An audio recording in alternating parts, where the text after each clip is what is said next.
میرے لورز بھی ہیں، میرے ہیٹرز بھی ہیں. یہ عزت اللہ کی طرف سے ہے. کسی کی ذلت ہے تو وہ اللہ کی طرف سے ہے. ان کے لیے ضرورت ہے کہ نوک نوک کہ ہم نے جو کچھ بھگتنا تھا، جو کچھ بیڈ ٹائم جو بھی ہم نے دیکھنا تھا وہ دیکھ چکے ہیں. حسن ایوب خان کے تمام دیکھنے والوں کو السلام علیکم. ناظرین، ملٹیپل سٹوریز ہیں. پہلے بات کرتے ہیں کہ جمعے کا دن تھا. تحریک تحفظ یعنی پاکستان کی جانب سے ایک عظیم الشان قسم کا احتجاج ریکارڈ کیا گیا. یہ وہ احتجاج ہے جو دنیا میں کسی جگہ کہیں بھی نہیں دکھا. میں نے بڑی کوشش کی، یعنی میں نے ملک کے کونے کونے میں ٹیلی فون کال کی اور پوچھا کہ تحریک تحفظ یعنی پاکستان کی جانب سے جو احتجاج کی کال دی گئی تھی، جو 8 گھنٹے طویل ایک نشست ہوئی تھی پاکستان تحریک انصاف کی قیادت کے ساتھ محمود خان اچکزئی کی اور علامہ راجہ ناصر عباس کی، اس نے کیا نتیجہ برآمد کیا؟ تو جواب ملا جی 0. تو یہ پاکستان تحریک انصاف ہو جائے یا تحریک تحفظ یعنی پاکستان ہو جائے، یہ 0 یا مائنس کے اندر جو ہے ان کی پرفارمنس جا رہی ہے. تو جب مائنس پر یا منفی ان کی پرفارمنس ہو تو اس پرفارمنس کو دیکھتے ہوئے مجھے شیر افضل مروت صاحب کی وہ بات درست سمجھ آتی ہے. وہ کہتے ہیں یہ بڈ بیر کی ٹوٹی پھوٹی ہوئی بس ہے، یہ کوئی تحریک نہیں ہے. تو آئی ایگری ود ہم جی. جو پریکٹیکل ڈیمانسٹریشن یہ تحریک چلا رہی ہے، جو تحریک دکھا رہی ہے، یہ تو بالکل یعنی پیتھیٹک قسم کی صورتحال ان کی بن چکی ہے.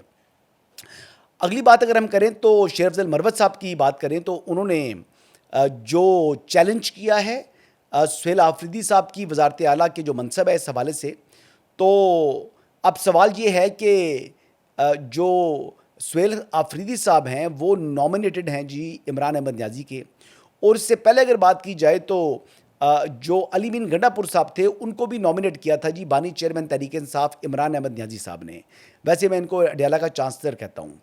اب سوال یہ ہے کہ جو وہ پٹیشن یعنی انہوں نے دائر کی ہے، اس میں وہ کیا چاہتے ہیں؟ وہ یہ کہتے ہیں جی کہ علی مین گنڈا پور سے جو استعفیٰ لیا گیا یہ دباؤ کے تحت لیا گیا، اور پھر عمران احمد نیازی صاحب نے سہیل آفریدی کو وزیر اعلیٰ نامنیٹ کر دیا. تو ایک شخص جو کہ نااہل ہے، جو سیاست کے اندر حصہ نہیں لے سکتا، وہ اس شخص کی نامنیشن کے اوپر سہیل آفریدی صاحب وزارت اعلیٰ کے منصب کے اوپر نہیں بیٹھ سکتے.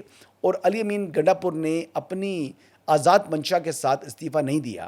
لیکن اب ٹرولنگ جو ہے وہ شیر افضل مروت کی بڑی جناب زبردست قسم کی ٹرولنگ شروع ہے، اور ٹرولنگ جو ہے وہ ایسی ہو رہی ہے کہ شیر افضل مروت کو بھی جواب میں اپنا رد عمل دینا پڑ گیا. انہوں نے بھی ٹویٹ کیا جی، کہتے ہیں جی برداشت کی حد ہوتی ہے اور میری جو برداشت کا جو پیمانہ ہے وہ لبریز ہو رہا ہے. اب شیر افضل مروت صاحب نے بھی ایک قسم سے کھلی دھمکی لگا دی ہے پاکستان تحریک انصاف کو. شیر افضل مروت نے یہ بھی کہا کہ میں نہیں چاہتا کہ معاملات اس نہج تک پہنچ جائیں کہ عمران خان کی جماعت کو نقصان پہنچے. وہ کہتے ہیں جی کہ اگر انسان خاموشی چھوڑ دے تو پھر بہت سے مقدس شیروں کے نقاب اڑنے میں دیر نہیں لگتی. بڑی کھلی دھمکی لگائی ہے شیر افضل مروت نے، بڑے تیکھے الفاظ کا چناؤ کیا انہوں نے اپنے ٹویٹ کے اندر. تو بظاہر اب حالات جو ہے وہ شیر افضل مروت نے بھی اپنے جو ہے وہ چھریاں چاقو تیز کر لی ہیں، اور اب وہ بظاہر کوئی سخت رد عمل دے سکتے ہیں. اچھا جی، اگلی بات کرتے ہیں جی. کل سے یہ خبر جناب بہت سے لوگوں نے ٹویٹ کی. ڈی جی آئی بی ہیں فواد اسد اللہ خان، ان کو 4 سال کی جو ہے وہ مدت ملازمت میں توسیع مل چکی ہے. اچھا، فواد اسد اللہ خان صاحب جو ہیں ان کا تعلق جو ہے وہ انٹیلیجنس بیورو سے ہیں.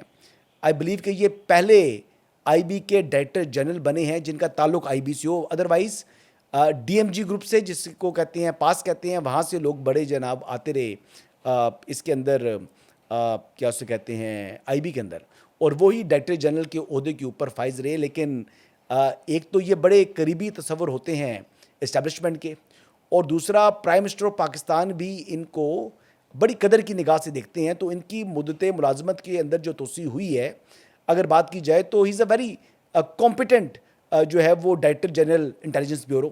بڑے زبردست آدمی ہیں، بڑا زبردست کام کرتے ہیں. لیکن ان کی جو 4 سال کی ایکسٹینشن ہے اس کے اوپر بہت سے لوگوں کو تکلیف ہے. اب آئی فیل ٹو انڈرسٹینڈ کہ یہ وجہ کیا ہے. یہ 4 سال کی ایکسٹینشن جو ہے وہ اگر دیگر عہدوں پر مل سکتی ہے تو پھر فواد اسد اللہ خان صاحب کو اگر یہ ایکسٹینشن ملی ہے تو اس پر زیادہ چیخنے کی ضرورت نہیں ہے جی. عید کے حوالے سے چھٹیوں کی بات اگر کریں تو چھٹیوں کے حوالے سے پنجاب نے اور خیبر پختونخوا نے 26، 27، 28 اور 29 مئی کی تعطیلات کا جو ہے وہ نوٹیفیکیشن جاری کر دی ہے.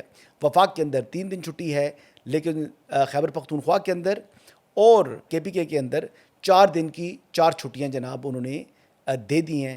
اس کا مطلب ہے کہ جناب موجیں لگ گئی ہیں پنجاب والوں کی اور خیبر پختونخوا والوں کی. اب یہ چھٹیاں تو عید کی وجہ سے ہیں، تو بقرہ عید کی طرف آ جاتے ہیں جی. اب بقرہ عید کے حوالے سے اس مرتبہ جو منڈی مویشیاں ہیں ان کے اندر زیادہ رش دکھائی نہیں دے رہا. رش جو ہے وہ وہاں پر جانوروں کو زیادہ ہے اور گاہک کم ہیں. اس مرتبہ یہی بتایا جا رہا ہے کہ بڑا ہو یا چھوٹا جانور ہو، ہر اعتبار سے مندی ہے جی، مندی ہے. منڈی کے اندر جو ہے وہ زیادہ تیز نہیں ہے.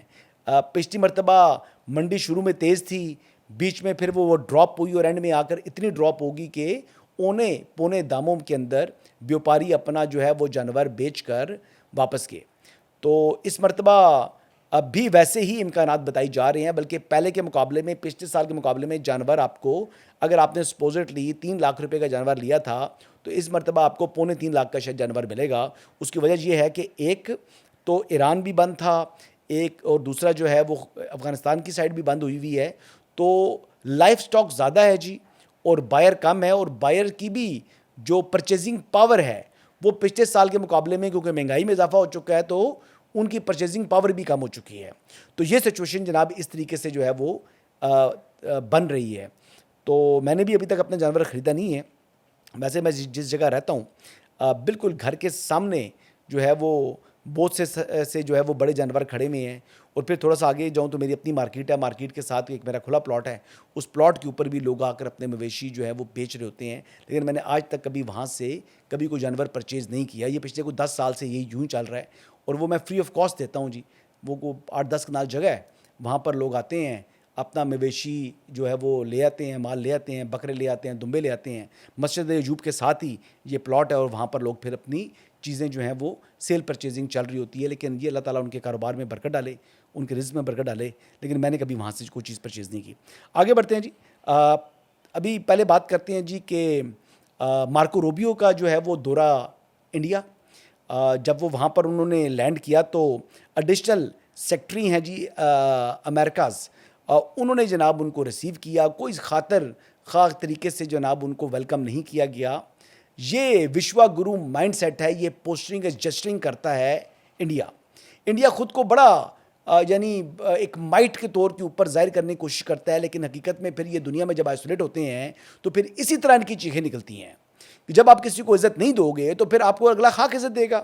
دیکھیں ڈپلومیسی کے اندر ڈپلومیٹک ٹرمز ہوتے ہیں، اس میں جی کو جی ہے دنیا کے اندر، بامی مفادات بھی ہیں اور بامی احترام بھی ہوتا ہے. ڈپلومیسی کے اندر جناب خود کو زیادہ بڑا یعنی پوسٹنگ کرنے سے آپ بڑے نہیں ہوتے. بڑے آپ تبھی ہوتے ہیں جب دنیا آپ کو بڑا تسلیم کرے. ابھی سچویشن اس طریقے سے ہے جی کہ مختلف جگہوں کے اوپر جناب دورہ کیا مارکو روبیو نے. ایک تو پہلے انہوں نے نریندر مودی کے ساتھ ملاقات کی ہے جی. اچھا مودی جو ہے وہ دنیا کا کوئی بھی شخص اس کے ساتھ کھڑا ہو وہ مودی سے کم از کم 1000 گنا زیادہ خوبصورت دکھائی دیتا ہے. اب میں معاف کیجئے گا مجھے کہنا نہیں چاہیے، لیکن مودی صاحب جو ہیں وہ مارکو روبیو کے ساتھ کھڑے ہوئے ایسا لگ رہا تھا جیسے کوئی مسلی کھڑا ہوا ہے.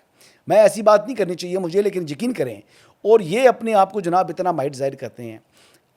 جس طرح وہ ایئرپورٹ کے اوپر دیکھا ہم نے جو ویڈیوز دیکھی ہیں، پتہ نہیں مودی شکل سے ہی مجھے برا لگتا ہے. somehow I don't know why I have hatred for that guy. لیکن مطلب اس کی حرکتیں، اس کی باتیں، اس کی فیک لافٹر، اس کی پوسٹنگ، اس کی جسٹرنگ، I hate him. اور میں نے انڈیا کے لوگوں کی بھی جو ہے نا وہ میری اوپینین بنی اس طرح ہے کہ میں نے انڈیا کے بہت سے لوگوں کے ولاگ سنے ہیں، وہ بھی مودی کے بارے میں ایسی باتیں کرتے ہیں جیسے وہ اس کی فیک لافٹر ہے، جیسے وہ زبردستی لوگوں کو ہاتھ میں لانے کی کوشش کرتا ہے.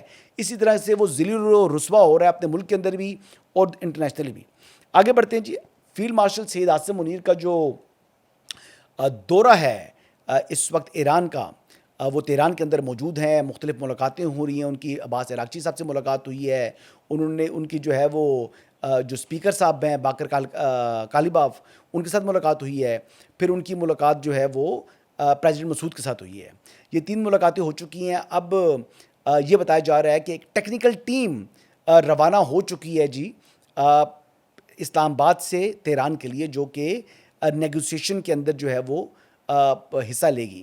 اب یہ تہران کے ساتھ کیا نیگوسیشنز چل رہی ہیں ایرانیئنز آر ویری ٹف نیگوشیٹرس، اس میں کوئی دوسری رائے نہیں ہے، لیکن جو ہمارا بندہ ہے جو لیڈ کر رہا ہے جس کا نام سید عاصم منیر شاہ ہے، اس کی تو قابلیت کی اور اس کی ڈپلومیسی کی اور اس کی جو بصیرت ہے اس کی تو دنیا گواہی دے رہے ہیں الحمدللہ جی. ہی از اے ویری کمپٹنٹ مین، اور وہ جو رول ان کا ہے وہ میڈیشن کا ہے، اور وہ ایسا میڈیٹر پاکستان رول پلے کر رہا ہے. کو ہم امریکہ تھوڑی ہیں، ہم کو فریق تھوڑی ہیں، ہم ایران تھوڑی ہیں، ہمارا کام تو دونوں کو کے درمیان برج کرنا ہے. تو پاکستان کی اس وقت جو ایفرٹ چل رہی ہیں وہ تہران کے اندر وہ دونوں کو برج کر رہے ہیں. اچھا جی، سی ڈی ایف کے ساتھ ساتھ جو ہے وہ ہمارے نیشنل سیکورٹی ایڈوائزر اور D G I S I Asim Malik صاحب بھی وہاں پر موجود ہیں، محسن نقوی صاحب پہلے کے موجود ہیں، اور اب مزید بتایا جا رہا ہے کہ ایک ٹیکنیکل ڈیلیگیشن جو ہے وہ روانہ ہوا ہے تہران.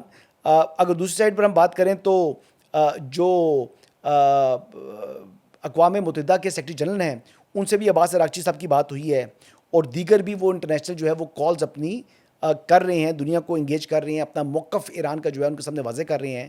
لیکن فیلڈ مارشل نے اب یہاں سے روانہ ہونا ہے تہران سے بیجنگ، کیونکہ پرائم منسٹر پاکستان اور ان کا جو ڈیلیگیشن ہے جن کے ہمراہ جو ہے اس وقت deputy prime minister foreign minister Ishaq Dar صاحب ہیں، ان کے ساتھ طارق فاطمی صاحب ہیں، ان کے ساتھ شیزہ فاطمہ خواجہ ہیں، ہمارے جو عطا تارڑ صاحب موجود ہیں.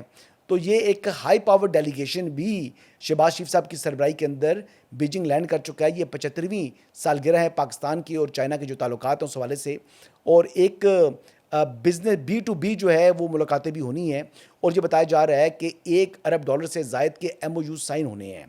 اور جو بی ٹو بی ہے یہ بیسکلی پاکستان کے اندر فورن ڈائریکٹ انویسٹمنٹ کو لانے کے حوالے سے یہ بڑی ایک امپورٹنٹ جو ہے یہ ان کی نشست ہونی ہے. اور جو پریزیڈنٹ شی کے ساتھ ملاقات ہونی ہے سنڈے کو، اس سنڈے کو ملاقات کے اندر فیلڈ مارشل سید عاصم منیر بھی موجود ہوں گے. تو یہ بتایا جا رہا ہے، لیکن بہرحال اب جو ٹیکنیکل ٹیم ہے وہ بیٹھ کر وہ کیا معاملات طے کرتی ہے ایران کے اندر. فیلڈ مارشل نے تو یہاں سے اب چند گھنٹوں بعد روانہ ہو جانا ہے.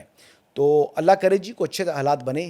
دوسری طرف پریزیڈنٹ ٹرمپ کے حوالے سے جناب صبح خبر دیکھی تھی کہ انہوں نے جناب ٹیک آف کرتے ساتھ ہی دوبارہ انہوں نے لینڈ کیا ہے، اور لینڈ کرنے کے بعد وہ فوری طور پر جو ہے وہ وائٹ ہاؤس چلے گئے ہیں. ایک شادی کی تقریب تھی انہوں نے مس کی ہے، اور یہ بتایا جا رہا ہے کہ انہوں نے کہا جی کہ اتنے امپورٹنٹ وقت کے اوپر جو ہے وہ وائٹ ہاؤس کو نہیں چھوڑ سکتے. تو یہ اپڈیٹس ہیں جی. بہت سے لوگ تو یہ بھی خبریں چلا رہے ہیں کہ امریکہ جو ہے اگر یہ مذاکرات کامیاب نہیں ہوتے، پاکستان کی میڈیشن کی ایفرٹس اگر کامیاب نہیں ہوتی، تو پھر امریکہ فوری طور پر سٹرائکس کرے گا ایران کے اوپر. مجھے نہیں لگتا کم از کم یہ سٹرائکس ہوں گی، لیکن پھر بھی انہونی تو ہو سکتی ہے. اور شیطان جو ہے وہ فساد پھیلانے کے لیے ہمیشہ سرگرم رہتا ہے، اور شیطان سے یاد آیا نیتن یاہو بھی ظاہری بات ہے اپنی کاوشیں اور کوششیں جو ہے وہ جاری رکھے ہوئے ہے، اسپوائلر کا رول اپنا پلے کر رہا ہے. لبنان کے اندر انہوں نے جو ہے تباہی مچا چکی ہے، 3000 سے زائد لوگوں کو شہید کر چکا ہے، اور مزید بھی وہاں پر حملے جاری رکھے ہوئے ہیں. اور اس کی کوشش ہے، اٹیمپٹ ہے کہ کسی طریقے سے جو مذاکراتی عمل ہے یہ سبوٹاج ہو اور دوبارہ ایران کے اوپر وہ جنگ مسلط کر سکے، تاکہ نیتن یاہو آئندہ اپنے انتخابات کے اندر یہ سلوگن لے کے جا سکے کہ اس نے اسرائیل کے لیے خطے کے اندر موجود جو تھریٹ تھا اس کو جو ہے وہ ڈیمیج کر دیا، اس کو ختم کر دیا ہے. تو یہی اس وقت تک کی اپڈیٹس ہیں جی. انشاءاللہ کل دوبارہ آپ کی خدمت میں حاضر ہوں گے جی. اللہ حافظ.